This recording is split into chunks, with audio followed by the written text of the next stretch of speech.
qu'on est la meilleure tribune du championnat. Mais oui, je veux dire qu'on est la meilleure tribune du championnat. On va commencer avec des nouvelles de Denis Genreau qui vient d'être papa. Donc félicitations à lui. Il a été papa cette semaine, il s'est absenté de l'entraînement. Donc bon courage à lui dans sa nouvelle vie et dans cette nouvelle aventure de père de famille.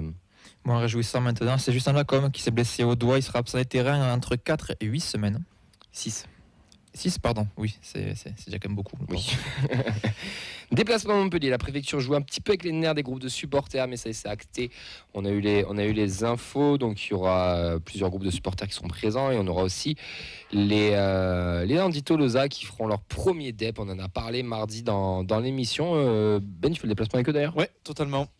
Je me divise une fois entre les deux conducteurs. Bah, ça va être cool, hein, bien rigoler, je pense. Mais oui, c'est génial.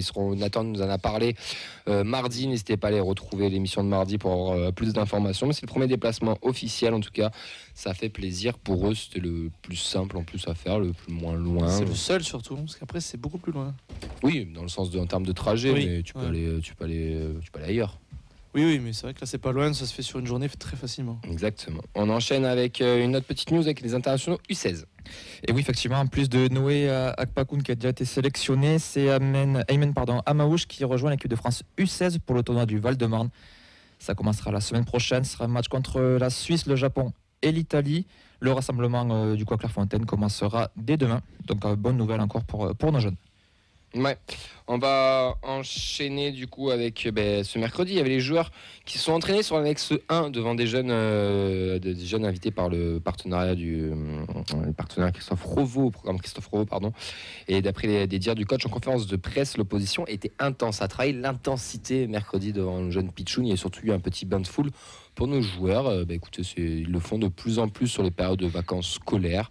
Moi, je continue de râler sur le fait que ce n'est plus ouvert au public, mais dans tous les clubs, c'est pareil maintenant partout, et c'est dommage. Maintenant, c'est juste ils ouvrent de temps en temps.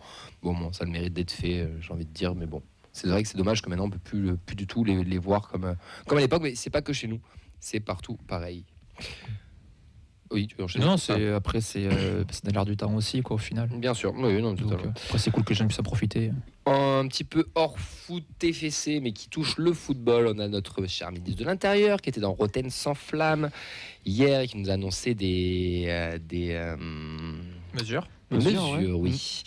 Alors, on va avoir droit à des tickets nominatifs pour tout le monde avec contrôle des cartes d'identité.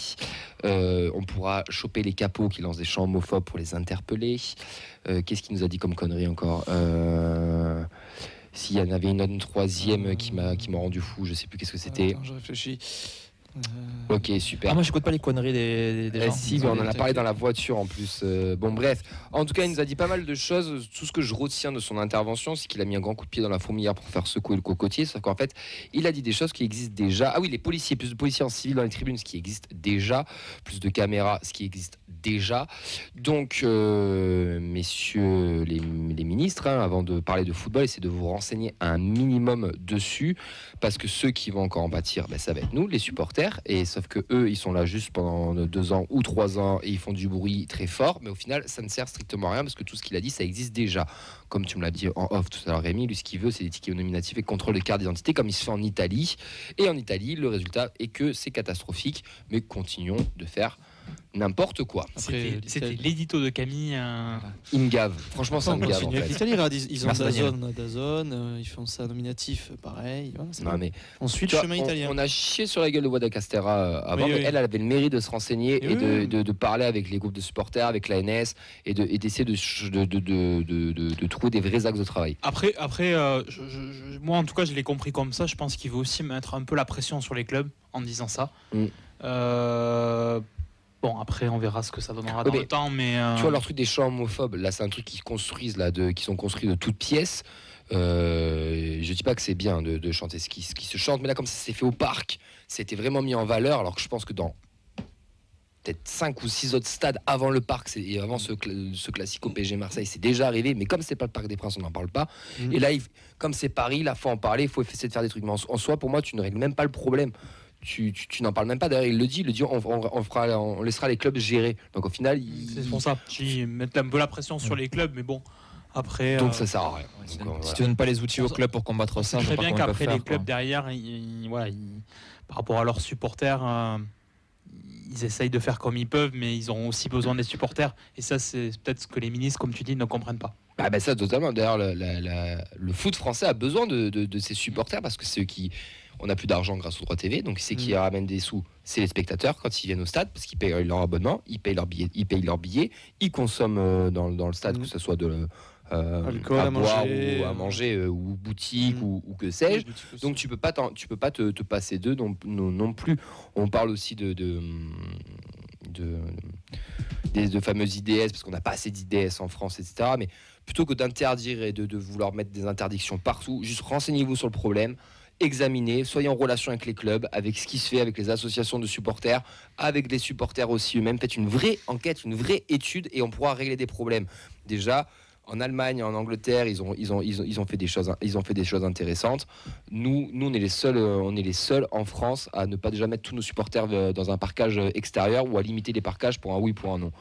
Donc voilà, c'était mon petit coup de gueule du soir. Ça m'a un petit peu gavé, mais parce que c'est encore nous qui allons manger, alors que nous, on connaît peut-être mieux le sujet que eux et on n'a pas le même salaire, j'allais dire. N'hésitez pas, écouter.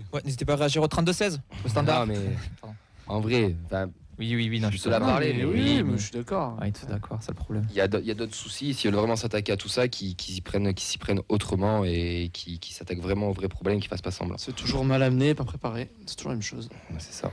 On passe au programme. Ouais, le programme va être très simple. Il n'y a qu'un seul match en il est dehors lourd, de le ce programme. Montpellier TFC. C'est chez les filles, justement, avec la réserve qui se déplace en championnat de R1 la 5e journée. Ça sera à 15h à Blagnac au complexe sportif Andromède, tout simplement. Et que les filles, que la régionale qui joue. C'est un petit programme du week-end parce que tout le monde est en trêve, tout le monde est en vacances.